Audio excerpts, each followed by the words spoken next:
वाय नमस्तुभ्यम। आप सभी को पौष पूर्णिमा की हार्दिक शुभकामनाएं। पौष पूर्णिमा की तिथि हमारी सनातन धर्म में बहुत महत्व रखती है। इस दिन सुनी जाने वाली पौराणिक कथाएं बहुत ही ज्यादा मान्य और आपके लिए शुभकारी होती हैं।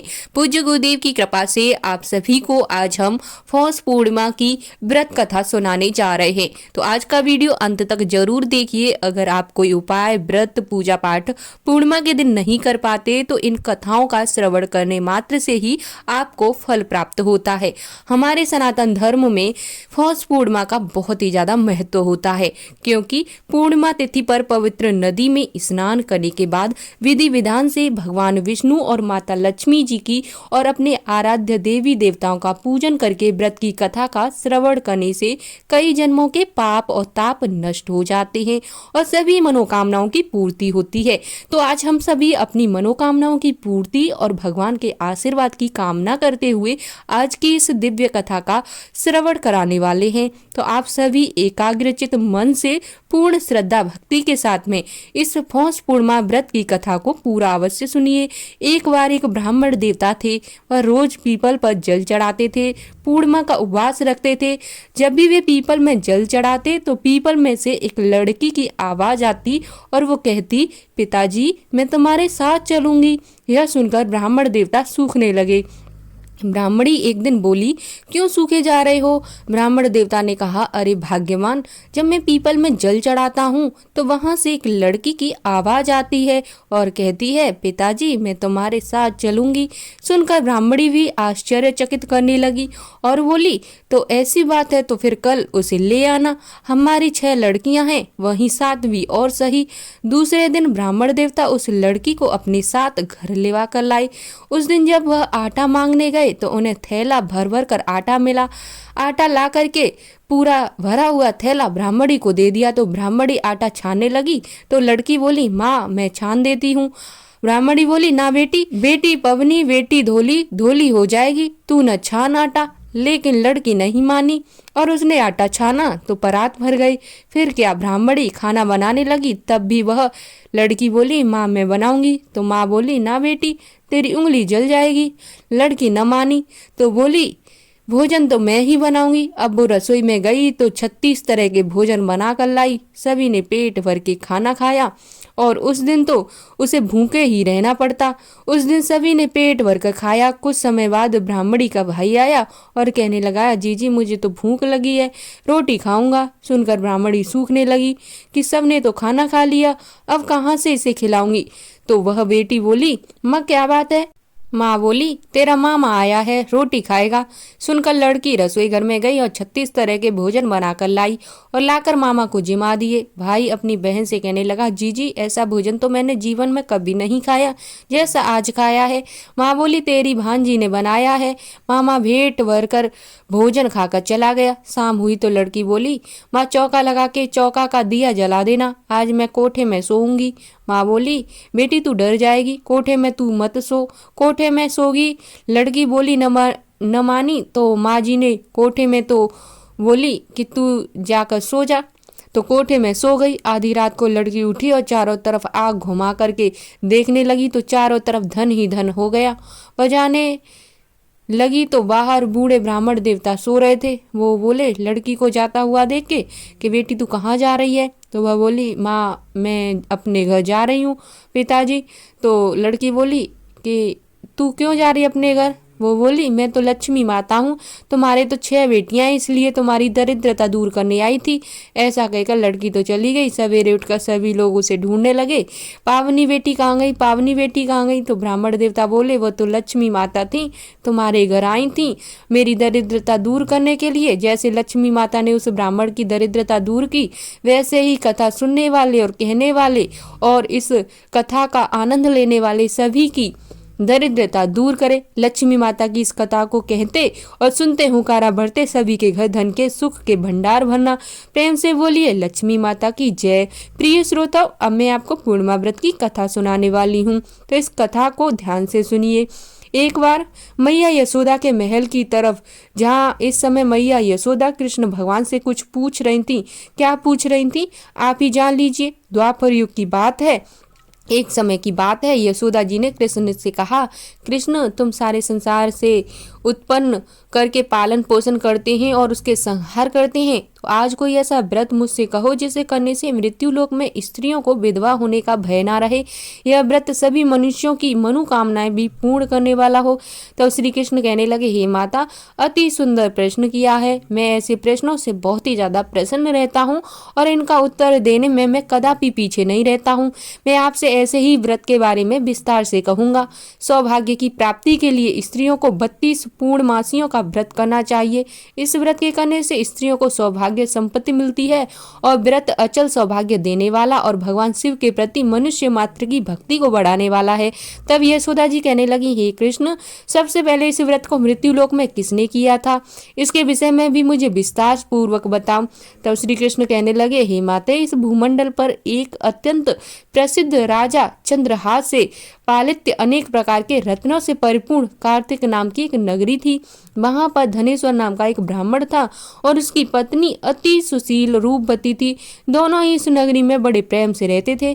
घर में धन धान्य की कोई कमी नहीं थी, लेकिन उन्हें एक बड़ा दुख था कि उनकी कोई संतान नहीं थी। इस दुख से वे अत्यंत दुखी रहते थे। एक समय एक बड़ा तपस्वी और योगी उस नगर में आया।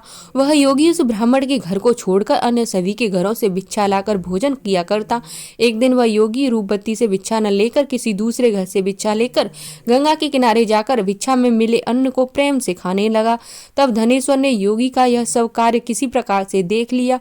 अपनी भिक्षा के अनादर से दुखी होकर धनेश्वर योगी से बोला, महात्मा, आप सभी के घरों से भिक्षा लेते हैं किंतु मेरे घर की भिक्षा कभी नहीं लेते, इसका कारण क्या है?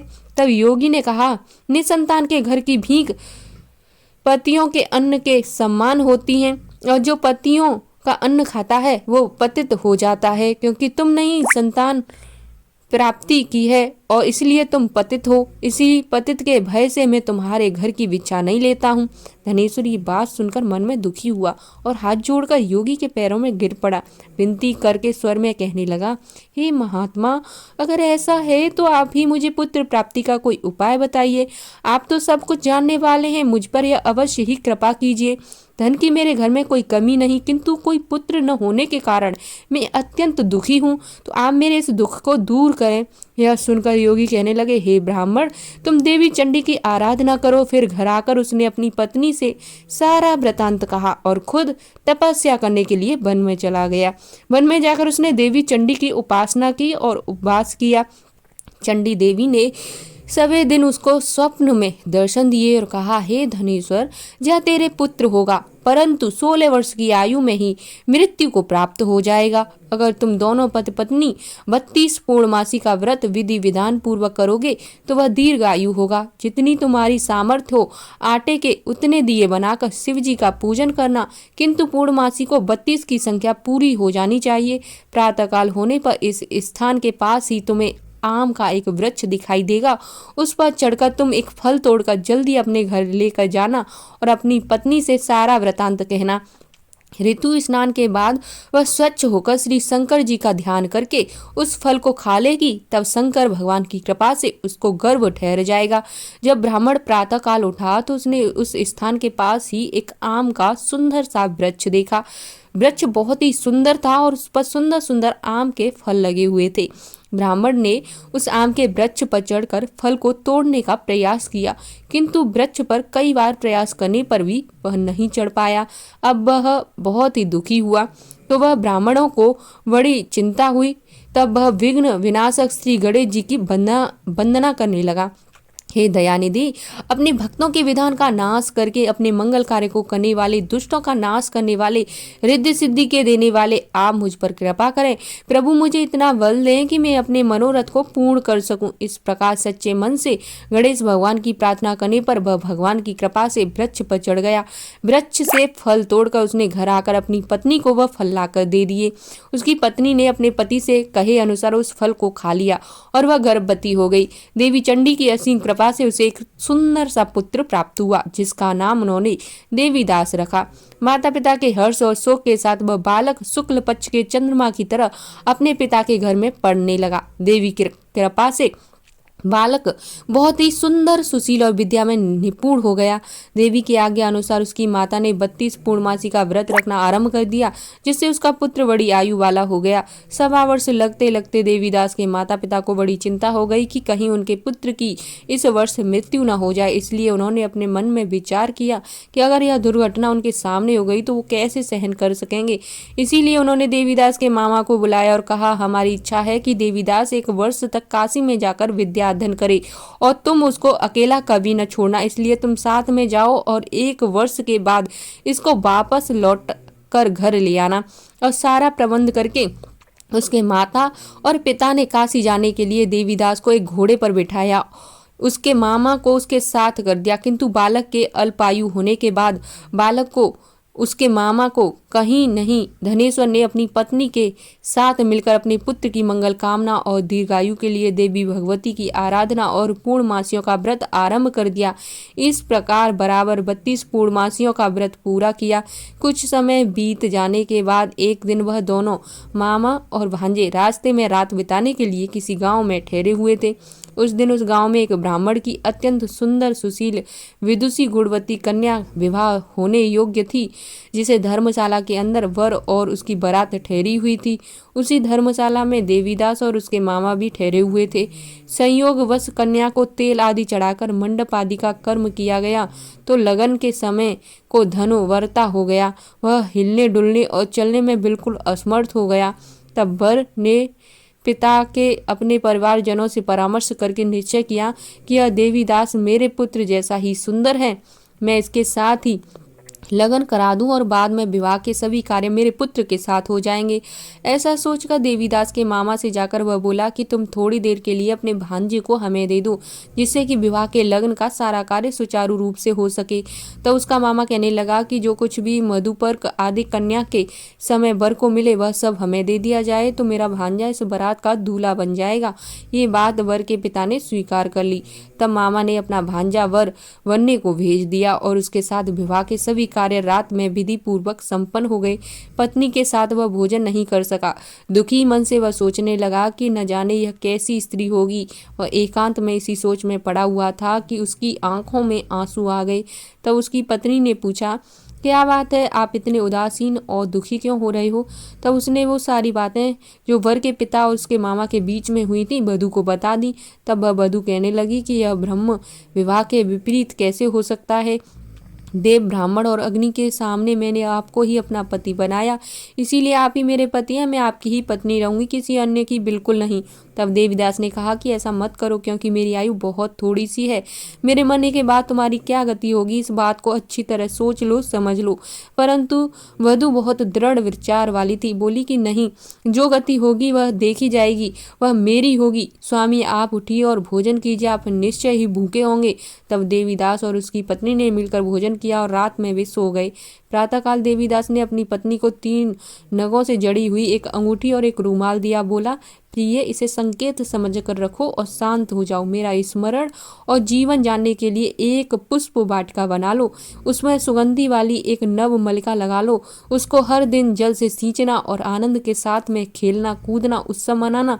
जिस समय और जिस दिन मेरी मृत्यु का होगा यह फूल सूख जाएंगे और जब वह फिर से हरे भरे हो जाएंगे तो समझ लेना कि मैं जीवित हो गया। ये बात निश्चय करके समझ लेना, इसमें कोई संशय मत रखना। ऐसा समझा बुझाकर वह चला गया। प्रातःकाल होते ही वहां गाजे बाजे बजने लगे। जिस समय विवाह के कार्य समाप्त करने के लिए वर तथा सब बाराती मंडप में आए तो कन्या ने वर को भली प्रकार से देखकर अपने पिता से कहा कि यह मेरा पति नहीं, मेरा पति वही है जिसके साथ रात में मेरा विवाह हुआ था। इसके साथ तो मेरा विवाह ही नहीं हुआ। अगर यह वही है तो बताएं कि मैंने इसको क्या दिया और रात में हमारे बीच में क्या बातें हुई। वह सब बातें लड़की ने अपने पिता को बताई। तो पिता ने उसके कहे अनुसार वर को बुलाया। कन्या की सारी बातें सुनकर वह कहने लगा कि मैं कुछ नहीं जानता। इसके बाद वह लज्जित होकर अपना सा मुंह लेकर चला गया और सारी बारात भी अपमानित होकर वहां से लौट आई। भगवान श्री कृष्ण आगे बोले, हे माते, इस प्रकार देवीदास काशी विद्या पढ़ने के लिए चला गया। जब कुछ समय बीत गया तो काल से प्रेरित होकर एक सांप रात के समय उसको डसने के लिए वहां पर आया। उस विषधर के प्रभाव से उसके बिस्तर के चारों ओर से विष की ज्वाला से बिस्तर विषैला हो गया। परंतु व्रत राज के प्रभाव से उसको वह सांप काट नहीं पाया, क्योंकि पहले ही उसकी माँ ने 3 पूर्णमासी का व्रत कर रखा था।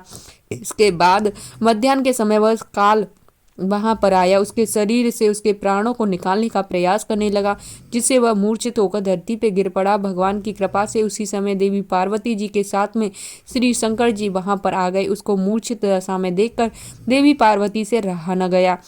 देवी पार्वती ने भगवान से प्रार्थना की, हे प्रभु, इस बालक की माता ने पहले 32 पूर्णमासी का व्रत किया था, जिसके प्रभाव से भगवान अब आपको इसको प्राण देना ही पड़ेगा। देवी के कहने पर भक्त वत्सल भगवान शंकर ने उस बालक को प्राण दान में दे दिया। इस व्रत के प्रभाव से काल भी पीछे हटना पड़ता है। देवीदास स्वस्थ होकर बैठ गया।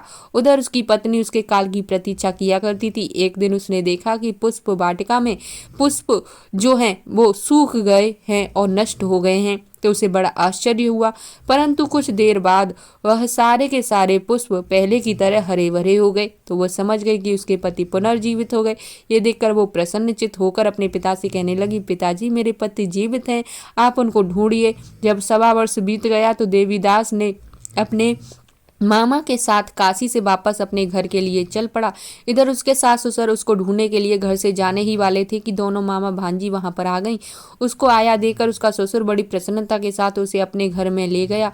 उस समय नगर के निवासी भी वहां इकट्ठा हो गए और फिर सबने निश्चय किया कि अवश्य ही इस बालक के साथ इसी कन्या का विवाह हुआ है।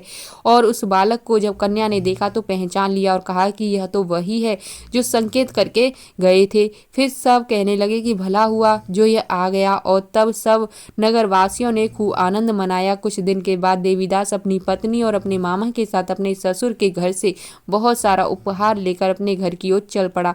जब वह अपने नगर के निकट गया तो कोई लोग उसे देखकर उसके माता पिता को पहले ही जाकर सूचना दे दी कि तुम्हारा पुत्र देवीदास अपनी पत्नी और मामा के साथ आ रहा है। ऐसा सुनकर पहले तो उन्हें विश्वास ही नहीं हुआ, किंतु जब और लोगों ने भी आकर उनकी बात का समर्थन किया तब उन्हें बड़ा आश्चर्य हुआ। इतने में ही देवीदास भी अपने घर पहुंच गया और देवीदास ने अपने माता पिता के चरणों में सिर रखकर प्रणाम किया। उसकी पत्नी ने भी अपने सास ससुर के चरणों को स्पर्श किया तो माता पिता ने अपने पुत्रों और वधू को अपने हृदय से लगा लिया और सबकी आंखों से प्रेम के आंसू बहने लगे। अपने पुत्र और पुत्र वधू के आने की खुशी में धनेश्वर बड़ा भारी उत्सव किया। ब्राह्मणों को बहुत से दान दक्षिणा देकर प्रसन्न किया। भगवान श्री कृष्ण कहने लगे, हे माते, इस प्रकार धनेश्वर ने 32 पूर्णमासियों के व्रत के प्रभाव से पुत्रवान हो गया और पुत्र को जीवित कर लिया। जो भी स्त्री इस व्रत को करती हैं वे जन्म जन्मांतर के लिए वैधव्य का दुख नहीं भोगती और सदैव सौभाग्यवती रहती हैं। ये मेरा वचन है, इसमें कोई संदेह नहीं है। यह व्रत पुत्र पौत्र को देने वाला और संपूर्ण मनोकामनाओं को पूर्ण करने वाला।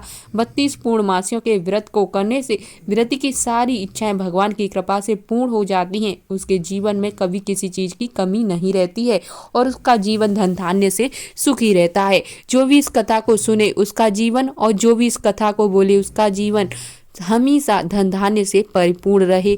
तो उम्मीद है कि आपको यह आज की जो कथा है वो बहुत अच्छे सी पसंद आई होगी, और वीडियो अच्छा लगे तो वीडियो को लाइक और चैनल को सब्सक्राइब करना बिल्कुल मत भूलिए। और उम्मीद है कि अगर आपको हमारे द्वारा जो कथाएं सुनाई जा रही हैं ये पसंद आए तो आपको आगे भी और भी व्रत कथाएं मिलती रहेंगी। अगर आपको इस वीडियो को जरा सा भी प्यार मिलता है तो हम उम्मीद है कि आपके लिए आगे और भी कथाएं लेकर आएंगे। कमेंट में श्री शिवाय नमस्तुभ्यम लिखना मत भूलिए। मिलते हैं आपसे एक और प्यारी वीडियो में।